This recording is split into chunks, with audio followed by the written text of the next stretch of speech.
Hey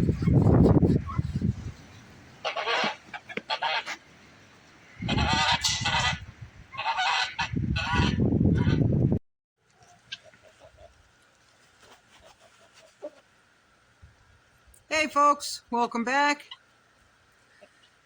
Really nice day out today. I get up to 45, 46, a lot of sun. Clouds are moving in, but the wind was a little cool.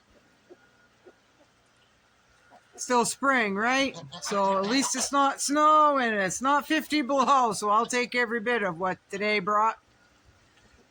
So some of you have heard about my little skunk incident, right? The yard smells better. My clothes, they're hanging in the woodshed, folks.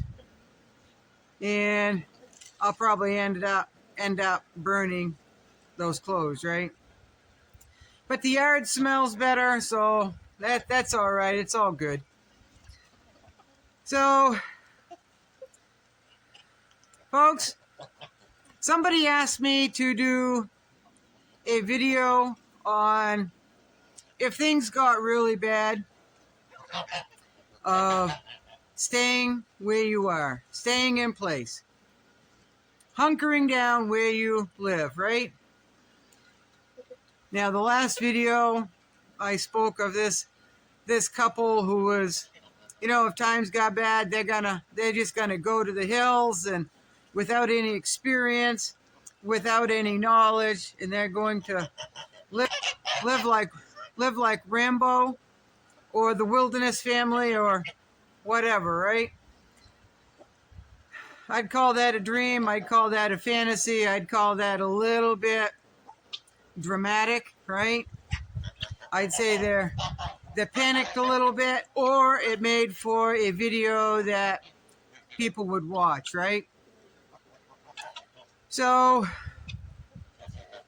this person that asked me about taking safety in your own home if things got really bad. Well, folks, unless I'm driven from my home, I will be staying in my home here. But I live out in the woods, folks. I'm very, very rural here.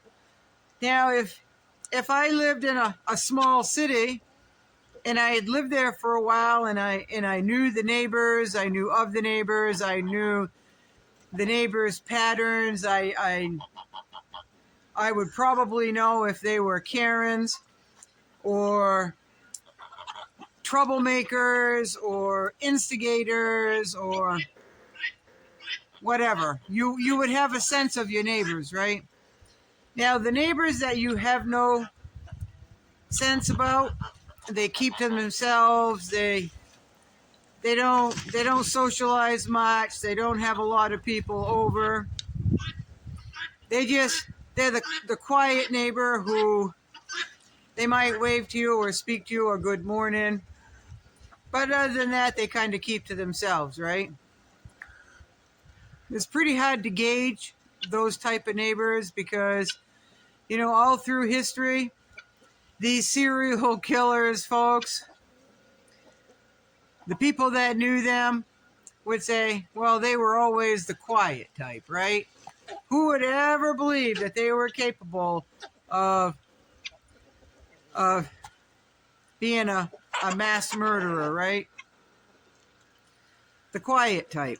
Not all quiet type people, folks, are mass murderers, okay? They're really not. Maybe they just like their little bubble. They're very content in their little bubble. And maybe they're planners. Maybe that's what they do. They plan and strategize and all of that. But it comes right down to, unless you know them, you really don't know, right? So if it was me, and the question was asked, if I lived in a city, would I stay put if something were to happen? Well, it depends on what happens, right? If there was some major catastrophe and everybody had to be evacuated, because it just wasn't safe, then I guess I would have no other choice than probably to leave. If it meant, let's just say, a train derailment with these toxic chemicals, and if I thought that that was very harmful to my health, I would have to leave, right? Right? Common sense, common sense. That's if I had a place to go to. Now, if a person thinks like a lot of us do, if we are forced out of our home for any reason whatsoever, we should have a place where we can go. We should have already said, listen, if something happens, can I come stay with you? Or do you have a camp? Do you have a place that you can go to that is safer than where you are? If it's not a disaster that way and it just doesn't feel safe and you feel that you need to stay home, there's a lot of good in that. One, you already know your surroundings, right? You already know the patterns of your neighbors. You already know who drives up and down the street and usually what time, who goes for walks with their dog, who rides their bike by, right? Who plays music at a certain time of day, what type of music, how loud their music is, right? Who has barbecues. You already know the patterns in your area. So if something was off, you would know it was off. So you would pay attention, right? I would think you would be paying attention to your surroundings so you know if something is off or not. If you are familiar with that area because you live there, then you know where the exits are in town, right? You know where the streets go, you know the shortcuts, you know the patch of woods nearby, you know where there's a fresh water source, a good water source, you know where you can forage and you can do all that. You should become familiar with your surroundings. Okay, if someone's coming in your front door, do you have a back door? Right? So it makes sense. If someone's coming in trying to get in through your door or coming through the front door, you know that common sense is you're probably going to go out the back door if you're not prepared for them. And there's a lot of them, right? So that's going to be an individual choice. But if you live in a city, I know nothing of apartment buildings, folks. I know nothing of apartment buildings whatsoever. I do not know anything about living in an apartment, folks. You know, these great big multi rental units in one big building. You're going to have to do your own research and how that looks for you, right? But you should always know your escape routes, folks. Right? You should know where the places where people tend to hide if the power is out, if somebody's up to no good, if there's a dark corner anyway, it's going to be extra dark if the power is out, right? If the power is out, hopefully you have at least a flashlight that works. So if you have to leave and the power is out, if you've gone up and down those halls in this apartment complex, probably you can walk so many steps and there's the stairs, or you can walk so many doors down and there's some people that you know that you can kind of say, hey, what is happening, and kind of talk it out that way, right? You should always know your surroundings. You should always know your escape routes. You really ought to be paying attention to your neighbor's habits. And now I'm not saying that you need to be a snoopy neighbor. I'm not saying that. But if somebody is playing their music every night at 7 o'clock so loud that you can hear it, and then all of a sudden there's no more music at 7 o'clock, and a couple of days have gone by, you would think that, well, maybe they got tired of listening to the music. Maybe the stereo stopped working, or maybe they're not even home, right? or something may have happened to them and maybe a welfare check should be done on them, right? So I really can't say one way or the other, because I know my plan here. I know the woods here. I know the high ground, the low ground. I know the back way here, and I know the back way there, and I know every tree that's turned over. I know where there's every rock. I know where there's every channel. I walk my woods. I observe my woods. Y'all should do the same thing, even if you live in a city, folks. You really need to know some hiding places. You know, somebody once said to me, if somebody's got, hey!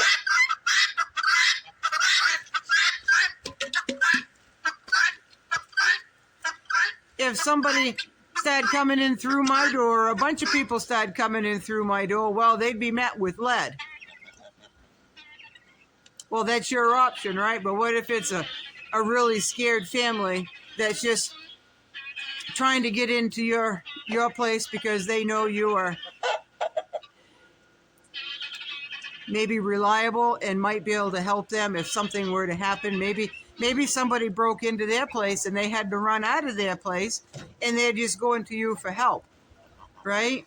Now, you could always call 911, but if somebody is trying to get into your place, maybe they just need help, right? You could probably fire a warning shot, right? I don't know, folks. I don't know. Like I said, I don't live in an apartment complex, apartment building. I know what is here. I know my surroundings. I know almost every single person in like a mile radius from outside of my bubble. I really do. So you can't come up with every scenario, folks. It's just impossible, because things just come up that they're flukes, or it happens like once in a million, or has never even happened before. So you can't plan for it all, but you can plan for your, you can plan for your escape routes, right? The safe places. So I guess that's all I've got to say. I don't know if I answered that question for you or not. I don't know your circumstances. I don't know where or how you live. I don't know the area. You're just going to have to get out and take a stroll every day and just walk and look, but don't appear suspicious, folks. You don't want to be considered the neighbor that is either stalking you or scoping you out, right? You don't want to be known as that. You want friends and not enemies if something were to happen, right? So, but you can walk your area, look for any place that you could maybe hide behind if you needed to, or count the number. If you're taking the stairs, count the number of steps. Count the number of steps. I don't know. I'm a step counter. I step. I count my steps, folks. I really do. When I'm walking up the stairs, when I'm walking down another set of stairs or whatever, I count them. I just do that, folks. So that's all I've got for you, folks. I don't know. That's just my opinion. That's just my thought. And I guess that's what I would do, is to get to know my surroundings and maybe be on at least good morning or good evening or whatever terms with your neighbors. Get a feel for them. You know, you probably don't want to invite yourself over for tea. People's private place is their private place, and I know I really don't care when people invite themselves to my place. It makes me, if red flags come up, makes me want to know if they just want to come see me, or they want to come see my layout, or they just want to see the inside of my house, or how I live. I'm very suspicious. Remember, I don't trust people. I just have a hard time trusting people. So when somebody invites himself over to my place, I get suspicious and I wonder why. Right? What's their motive? What else do they want? What else do they want? Right? Good night, folks.